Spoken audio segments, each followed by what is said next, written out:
Saya akan menambahkan perbendaharaan kata lagi tentang jangan.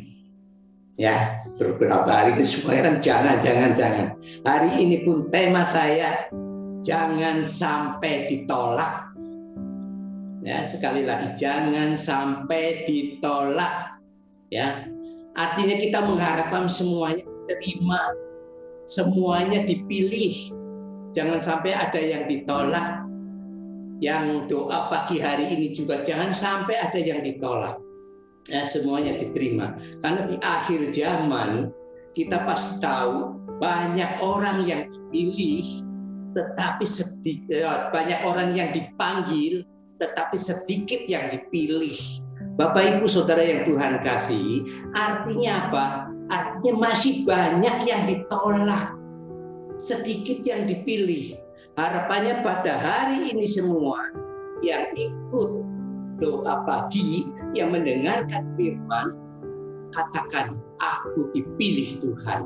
Katakan semuanya, aku dipilih Tuhan. Amin. Ya, jangan sampai ditolak. Oleh karena itu poin yang pertama adalah dipilih Tuhan. Bapak Ibu yang Tuhan kasihi, tak kala kita dipilih, kita harus tetap melekat kepada Tuhan. Harus memiliki integritas yang tinggi, ya, tetap setia, taat kepada Tuhan. Karena apa? Tak kala dipilih pun, suatu waktu kita bisa ditolak. Sesuai dengan firman Tuhan hari itu, 1 Samuel pasal 16 ayat pertama. Berfirmanlah Tuhan kepada Samuel, berapa lama lagi engkau berduka cita? Sekali lagi, berapa lama lagi engkau berduka cita, bersedih karena Saul? Bukankah ia telah kutolak sebagai raja atas Israel? Isilah tabung, ya, isilah tabung tandukmu dengan minyak dan pergilah. Aku mengutus engkau kepada Isai, orang Bethlehem itu, sebab di antara anak-anaknya telah kupilih seorang raja bagiku. Bapak Ibu yang Saudara Tuhan kasih, luar biasa. Tak kala Saul ditolak, Tuhan sudah mempersiapkan orang yang benar-benar pilihan Tuhan. Ya, Bapak Ibu, firman Tuhan, kenapa Samuel bersedih, berduka cita? Kalau kita melihat pasal-pasal sebelumnya, ya, bahwa Saul itu dipilih oleh Tuhan, ya, pada waktu ayahnya Saul kehilangan keledai, Saul disuruh mencari. Dia naik gunung, keluar gunung, turun gunung, masuk kampung, keluar kampung, nggak ketemu. Akhirnya dia berpikiran, udah bertanya kepada pelihat dalam zaman sekarang itu adalah nabi.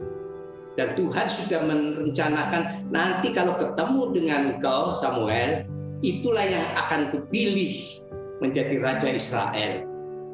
Bapak Ibu yang Tuhan kasihi, ya, pilihan Allah pada saat itu adalah Saul untuk bangsa Israel. Karena apa? Bangsa Israel itu berseru-seru meminta ada seorang pahlawan, seorang yang benar-benar menjadi panutan, seorang pemimpin, yaitu raja untuk bangsa Israel. Dia berseru-seru kepada Tuhan, dan Tuhan menjawab, Saullah yang menjadi pilihan Allah untuk bangsa Israel.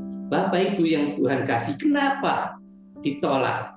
Karena pada waktu Saul berperang melawan Raja Amalek, Tuhan berpesan semuanya harus dibasmi, semuanya harus dibunuh, baik itu binatang maupun semua orang, semuanya bunuh. Apa yang dia lakukan? Dia menyimpang dari perintah firman Tuhan.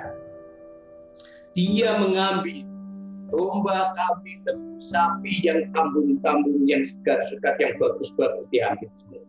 Bahkan rajanya yang disuruh dibunuh, yaitu Raja Ahab, malah diberi kesempatan untuk hidup.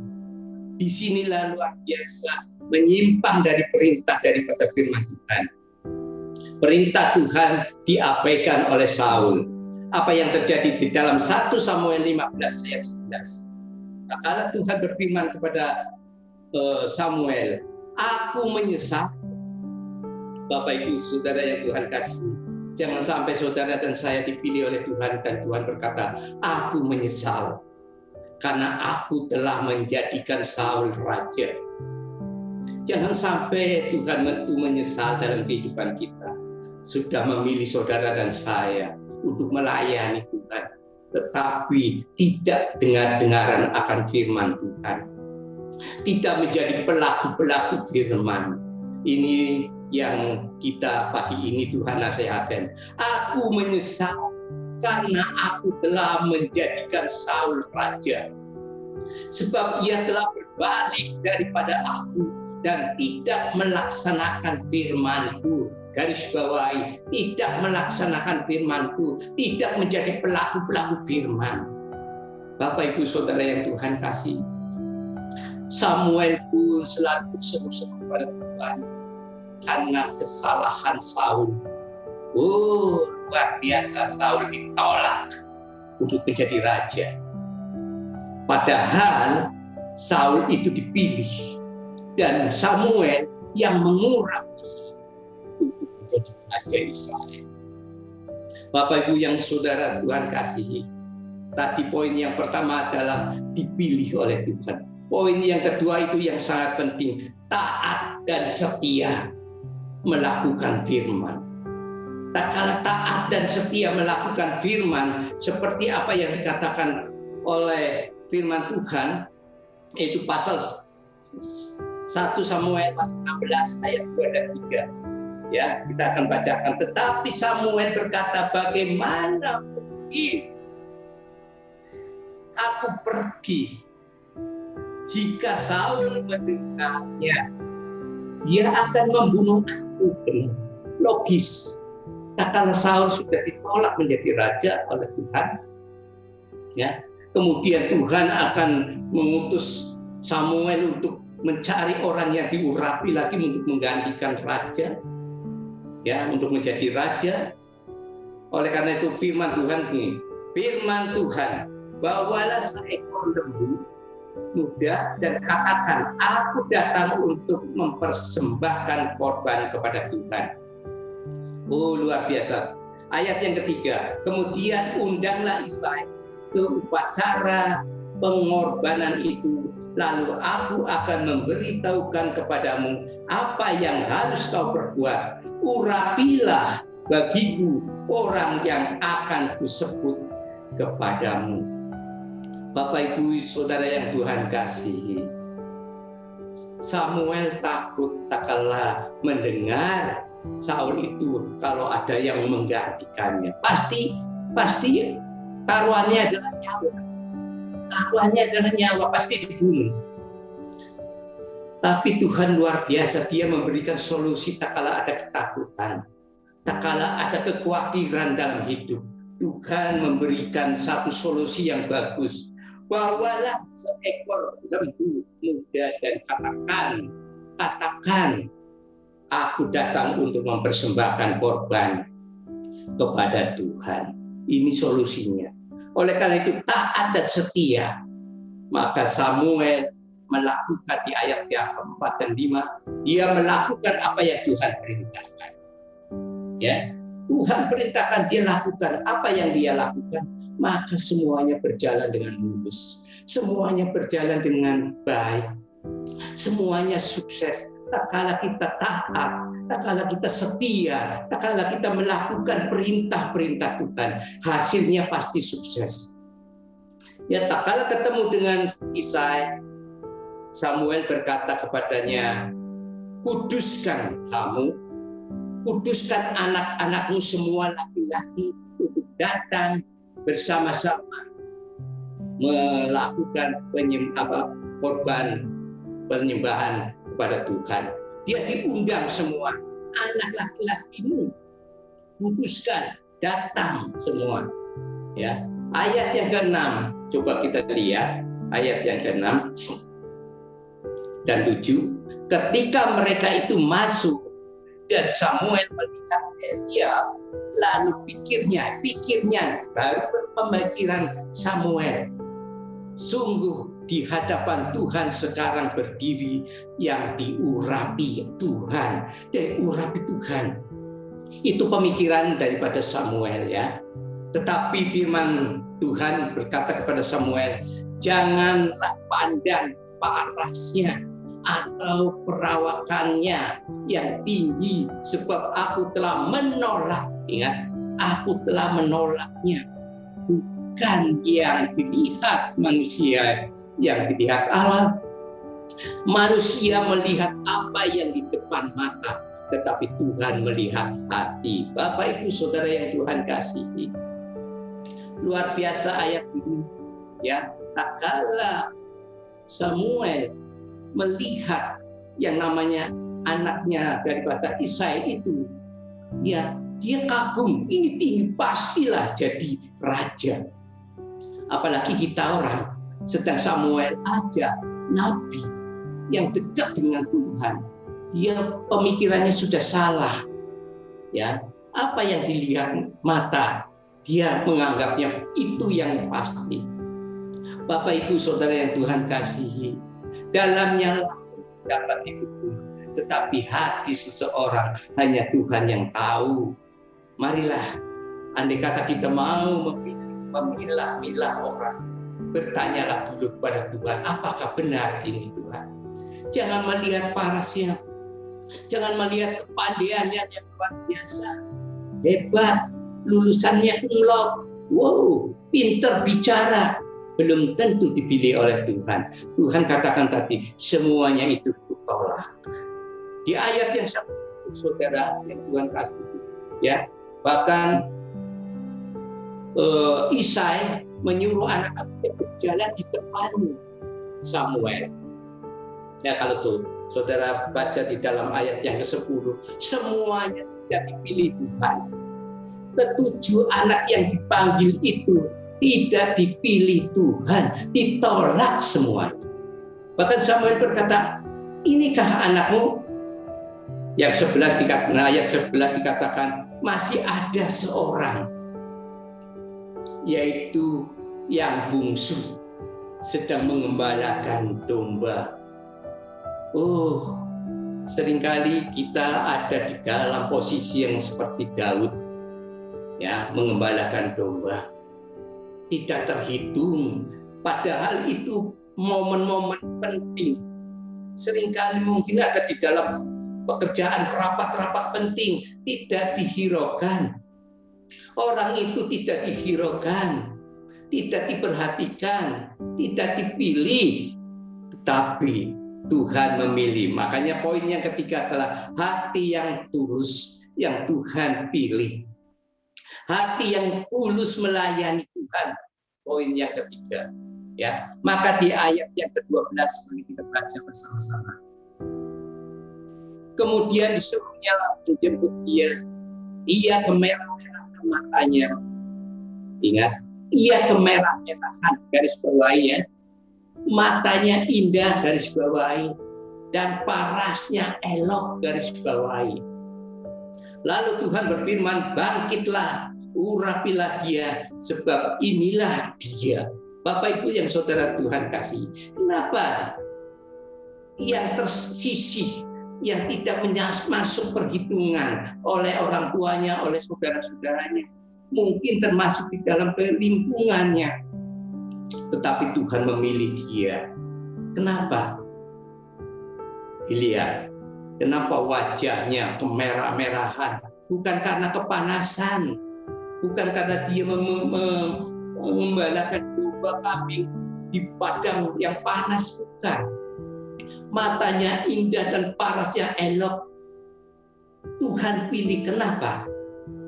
Bapak Ibu yang saudara dan tahu kasihi, bahwa Daud, dia senantiasa melakukan sesuatu yang benar. Dia terus continue, ya, walaupun cuma 2 ekor domba yang dia pelihara, Dia selalu membawa kecapi. Dia memanjatkan doa pujian bagi Allah tiap hari. Apakah dia dilihat orang? Enggak. Dia memuji-muji nama Tuhan. Dia mengagung-agungkan Tuhan. Tidak dilihat orang, tapi Tuhan melihat luar biasa hatinya yang tulus. Oleh karena Tuhan memilih dia. Kemerah-merah, matanya yang indah, parasnya yang elok, itu gambaran serupa dengan Allah. Ini yang luar biasa. Karena dia sangat dekat. Sesuai dengan firman Tuhan yang di dalam Mazmur 63 ayat 9. Jiwaku melekat kepadamu dan tangan menopang aku. Begitu erat hubungannya. Relasi dengan Tuhan dekat, hubungan dengan Tuhan intim, maka parasnya itu serupa gambar Allah. Ini yang dipilih karena hatinya yang tulus dalam melayani. Bukankah di dalam Kolose pasal 3 ayat 23 semuanya Bapak Ibu sudah hafal? Apapun juga yang kamu perbuat, perbuatlah dengan segenap hatimu seperti untuk Tuhan, bukan untuk manusia. Daud merasakan hal-hal yang demikian, pendekatan dengan Tuhan, erat hubungannya, relasi yang begitu intim dengan Tuhan, maka wajahnya pun serupa dengan gambar Allah, dan Allah pilih dia. Luar biasa. Bapak Ibu yang saudara Tuhan kasih, apakah Daud tidak pernah mengalami masalah persoalan di dalam dia mengembalakan kambing domba? Banyak persoalan.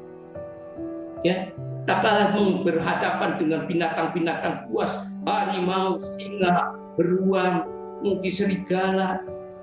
Nyawanya dia juga terancam. Apakah dia minta tolong kepada saudaranya yang gagah perkasa, yang tinggi besar perawakannya? Tidak. Apakah dia minta tolong kepada ayahnya? Juga tidak. Karena dia tahu persis hubungan erat dengan Tuhan. Ya, tak kalah matanya memandang ke gunung-gunung, kepada siapakah ada pertolongan. Dia tahu persis, pertolonganku datangnya dari Tuhan. Dia tahu persis pertolongannya adalah datang dari Tuhan. Tak kalah menghadapi masalah persoalan yang besar pun, dia tahu bahwa Tuhan menopang dia. Haleluya. Bapak Ibu yang saudara Tuhan kasih, ini ketulusan hati untuk melayani Tuhan. Inilah yang Tuhan inginkan, supaya kita tidak ditolak. Berbeda dengan Saul, tak kalah dipilih, tetapi dia tidak taat, maka roh Allah itu tidak ada di dalam dia.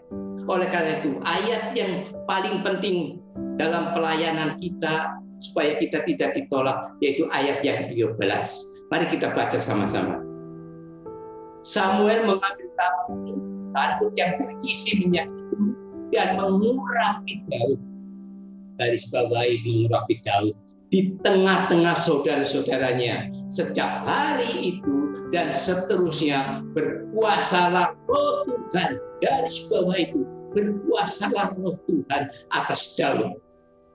Bapak Ibu Saudara yang Tuhan kasih, pelayanan sehebat apapun di akhir zaman sekarang ini, banyak sekali hamba-hamba Tuhan yang luar biasa, top, puji-pujian yang luar biasa, kelihatannya penyembahannya yang luar biasa, tetapi seringkali dia tidak taat akan firman Tuhan, dan roh Allah, katakan dalam firman Tuhan ini, berkuasa enggak?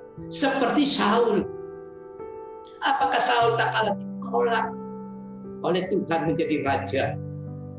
Apakah dia langsung pulang ke kandang atau pulang ke kampung? Dia turun takhta langsung pulang? Tidak. Dia masih tetap menjadi raja bangsa Israel.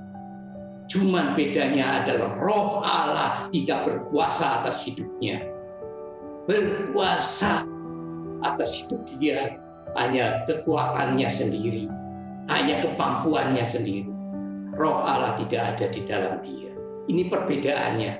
Tak kalah ditolak dan diterima dan menjadi pilihan-pilihan Allah.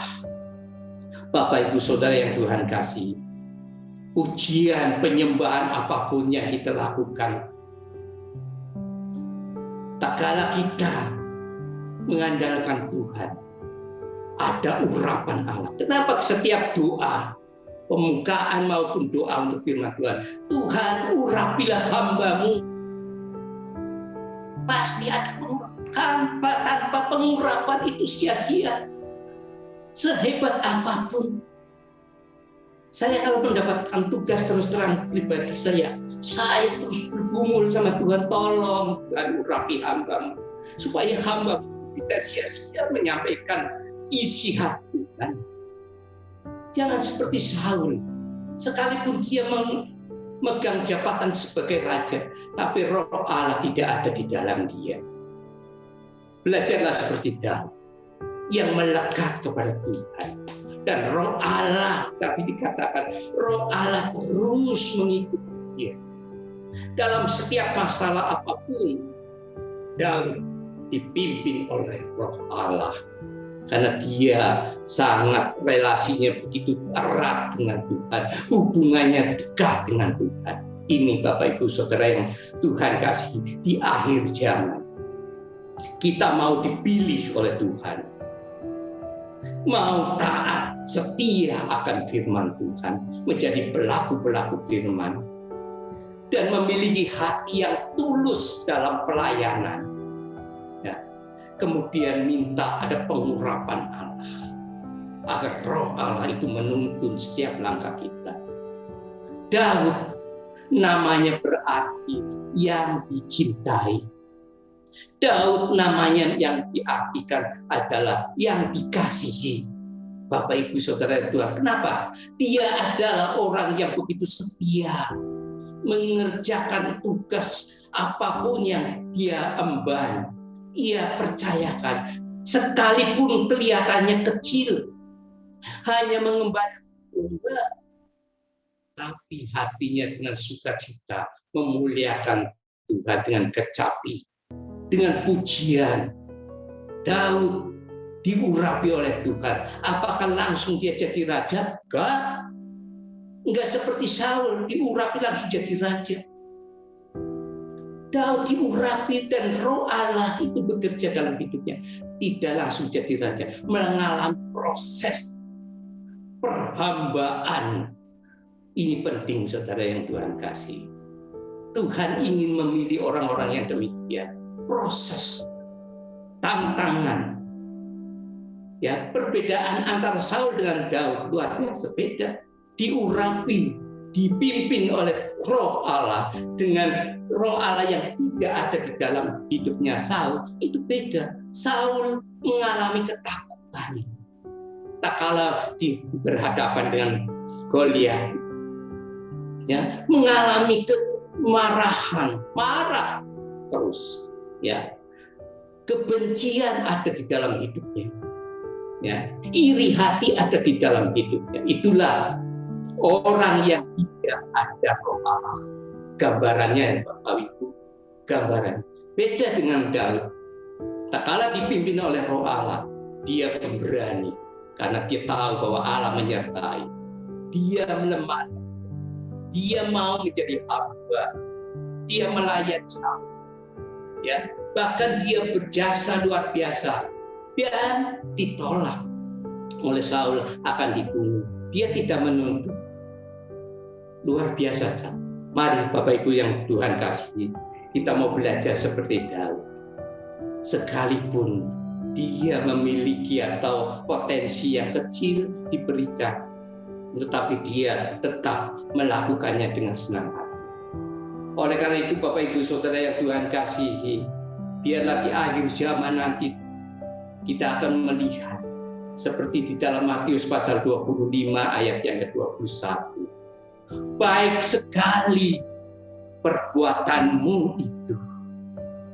Dia katakan, Tuhan katakan, baik sekali perbuatanmu itu. Hai hamba-Ku yang baik dan setia. Engkau telah setia dalam perkara-perkara yang kecil. Aku akan memberikan kepadamu tanggung jawab dalam perkara-perkara yang besar. Masuklah dan turutlah dalam kebahagiaan Tuhanmu. Ini yang nantinya kita harapkan, Bapak Ibu. Pengiringan kita berapa tahun lagi kita mengikuti Tuhan di dunia ini. Kalau kita seperti Saul, ditolak. Harapannya pagi ini Bapak Ibu dan Saudara kasih, kita diterima oleh Tuhan, kita dikasihi oleh Tuhan, kita dipilih oleh Tuhan, sehingga kita masuk di dalam kebahagiaan Tuhannya. Inilah kerinduan Allah, kerinduan Tuhan untuk kita senantiasa melekat dengan Tuhan, taat dan setia melakukan perintah Tuhan. Ya, kiranya Tuhan memberkati kita semua menjadi orang-orang yang dipilih oleh Tuhan dan kita masuk di dalam kemuliaan-Nya. Tuhan memberkati kita semua. Haleluya. Amin.